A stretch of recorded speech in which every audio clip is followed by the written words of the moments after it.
In this video, I want to give you a simple way of getting things done. Now, in terms of getting things done, this is less about the menial tasks that you need to do every day, but more about the big things, right? Like you want to learn how to speak French, you want to learn how to cook a perfect French omelet and things like this. Or you want to, I don't know, start a new business or have some big projects that you want to undertake for the sake of yourself.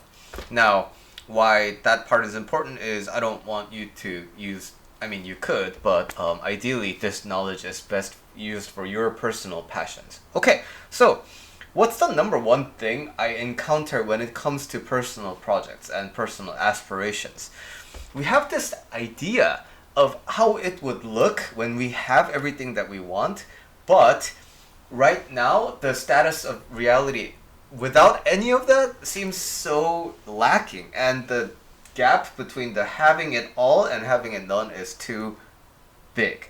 And a heuristic that's been working very well for my clients recently is basically chunk down and make smaller versions of such a thing happen. And now, why this is a simple kind of a framework I'm offering you is there's a simple way to tell when you've chunked down enough, right? So suppose you want to start your own business. Suppose you want to learn French. Let's use those two examples, okay? And now, learning French, in principle, like knowing how to speak the perfect French, it sounds really good.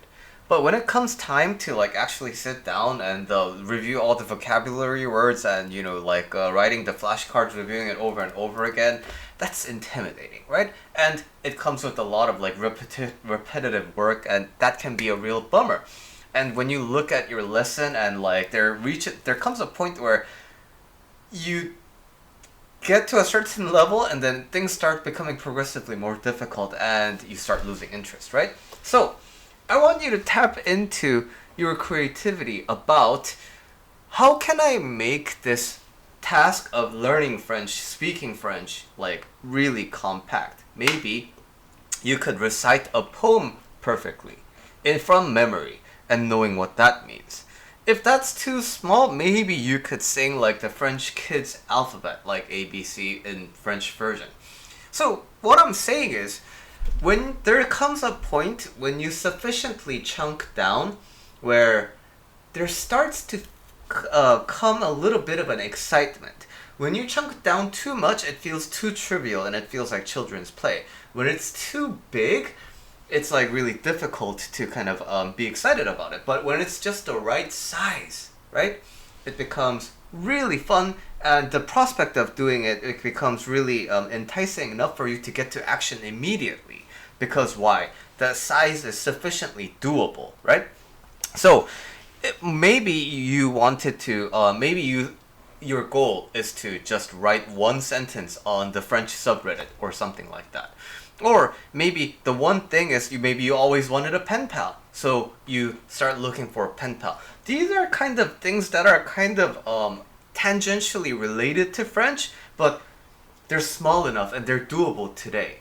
Now, the biggest problems that we have is we have preconceived ideas about how we should be doing things.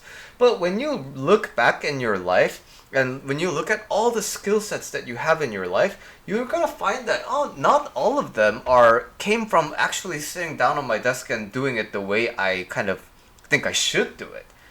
How did I learn, to be good at programming? You would think that it would be like me sitting down and like looking at the programming books. There was an element of that, I'm not going to deny that, especially when I'm a student or when I'm beginning as my career as an engineer. But you know what actually happens is a lot of Googling because you're just trying to survive at your job, right? So this is kind of an example that's sort of weird, but on the job, I'm also going to learn a little bit about like a bunch of different things, right? So I became kind of a coffee snob. I became kind of a beer snob. How did that happen? Did I sit down and study beer? No, it's just that I talked to a lot of coworkers who drank a lot of coffee and a lot of beer. And then conversations naturally happened like that. And now, when it comes to studying coffee, when it comes to sitting down at my desk and like beans from blah blah blah blah, that's like studying. That's like how I feel like I should be studying coffee.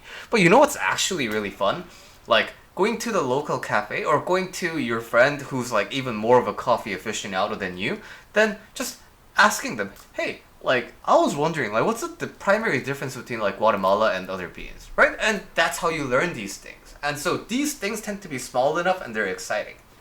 And okay, now coming back to entrepreneurship, we have this idea of like we need to have an offer, we need to have a like a marketing strategy, we need to have a funnel, we need to have a blah blah blah. Those things are beneficial in in a sense of when you have 10 businesses, you're gonna have more or less 10 things that sort of resemble each other in terms of getting clients, in terms of making something to sell. And those kind of generalizations are what we call offers. Generalizations are what we call like marketing and funnels and things like that. But there's gotta be a personal part of you that's valuable enough to kind of like offer to other people in exchange for, goods and services, right?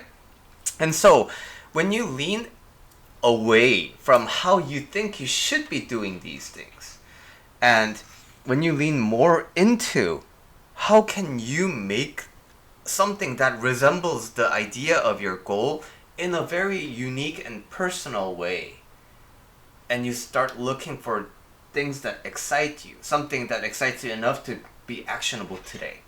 That's finding that, right, is kind of the simple kind of a framework for getting things done.